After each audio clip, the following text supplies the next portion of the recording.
ni umuntu ukoresha amarangamutima cyane. Iyo ugize amahirwe ukabona abo muyahuza nta gisa nabyo. Rero abahungu twarahuje, twarakoranye, twakoze ibintu byinshi byiza kandi tuzakomeza tunakora ibindi. Yego. Reka tuguhe ikaze nanone wowe ukomeje gukurikira Take One aho uherereye hose.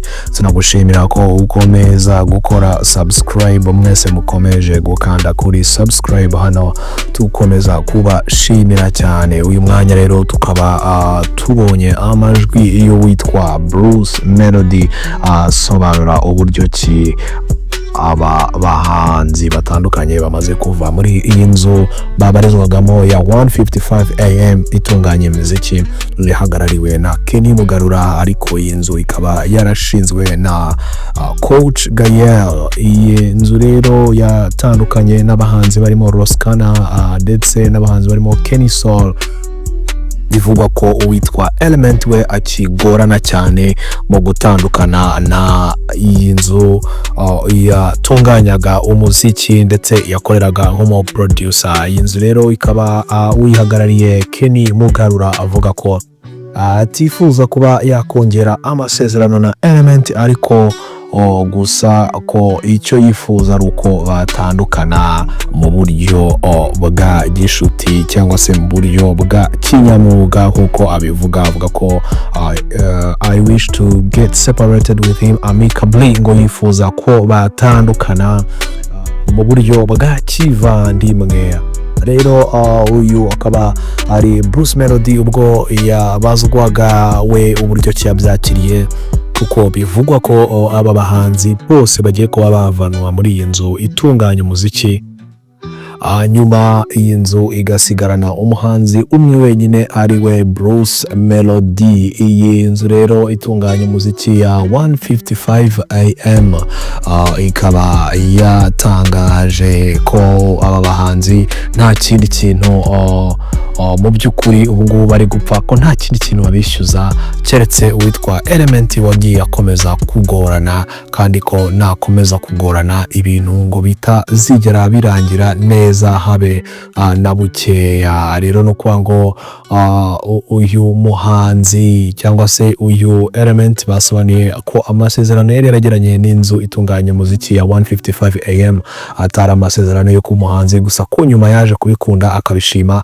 akavuga ko yifuza kuba umuhanzi ndetse ko bagiye bamufasha mu gutunganya indirimbo ze mu buryo bugiye butandukanye, ariko izo ndirimbo nubwo bagiye bazimufashamo bikaba atari ibintu bari barasinye cyangwa se bari barumvikanye ubwo batangiraga gukorana. Bivuga ko yagiye ahabwa amafaranga agiye atandukanye ubwo yakoraga video y'indirimbo ze zigiye zitandukanye, ndetse we akaba atarabishyuye mu by'ukuri amafaranga yagombaga kujya bishyura amaposantaje ku ndirimbo yagiye akora. Aho rero akaba ariho ibintu byagiye birushaho kugorana, ndetse uyu muhanzi bikaba bivuga ko agomba kuzishyura amafaranga cyangwa se akaba yakegera 155 AM ubundi bagakemura ibibazo bafitanye byose, kuko ibibazo bafitanye ibyo ari byo byose nibyo bigomba gukemuka mu buryo bw'ubwumvikane cyangwa se hakaba hazitabazwa inkiko. Uyu muhanzi rero Element akaba bivugwa ko ari Bruce Melody wamusabye kugira ngo abe yaza gutangira gukorana na 155 AM. Akavuga ati Bruce Melody akigera muri 155 AM yavuze ko kugira ngo akore neza akazi ke ari uko yaba ari kumwe na Element ndetse na Kenysol.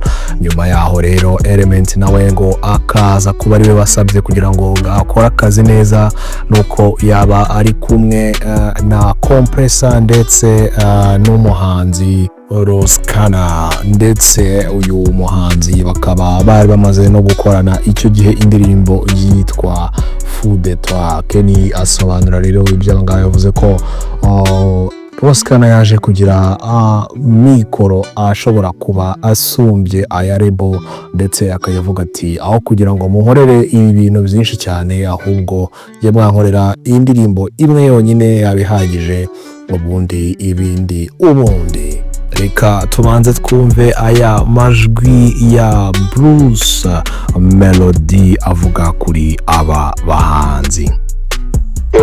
Kuri iki ngiki ariko tugakorana kuri iki rero njyewe ntabwo mbiha umwanya munini cyane. Abavandimwe abahungu n'abahanga bafite impano kandi icyambere nuko nyine to deliveringa ku bafana bacu ibikwiye. Ibindi ni akazi kandi mu kazi ntabwo nyine ntabwo ari umurongo ugororotse. Rero njyewe nk'umuhanzi imbere ya byose umuhanzi ni umuntu ukoresha amarangamutima cyane. Iyo ugize amahirwe ukabona abo muyahuza nta gisa nabyo. Rero abahungu twarahuje twarakoranye twakoze ibintu byinshi byiza kandi tuzakomeza tunakora ibindi. Yego nka mukuru wabo nka rwose ubareberera kuko bizwi kuva kera ntabwo wenda mugiye gutandukana byakuri ariko wenda buri muntu agiye gushyira imbaraga nanone muri gahunda ze. Ubifuriza iki urabahaye mpamba nk'ubutumwa? Icyambere nta mpamba ngiye kuba ko naho bagiye ntaho bancikira ndabakunda. Yego. Icya kabiri n'ubundi ntago twahuye dukorana uko. So hari umwuka mwiza hari umutima mwiza. Ikitakunze ni business yabo na 155. Ni nko kuntu umukiriya mpamagara nkunze ajye kuririmba ahantu ariko mu by'ukuri yagahamagaye manager. So ntago ari ibidanje ntago ari ibyatari. Uwo rero akaba yari Bruce Melody cyangwa se igitangaza ubwo yabazwaga kubijyanye n'abahanzi babanaga muri iyi nzu itunganya umuziki ya 155 AM. nuko yasobanuye ndetse nuko yavuze n'umubano wabo ugiye gukomeza kuba umeze. Reka rero tukwifurize kugira umunsi mwiza ndetse tukwifurize guhaha ukaronka wowe wari udukurikiye kano kanya. Komeza ukanda subscribe ndetse ukomeze gusangiza benshi izi nkuru tugenda dukora ndetse na filime tukugezaho hano kuri Take One. Mugire umunsi mwiza. Ciao ciao.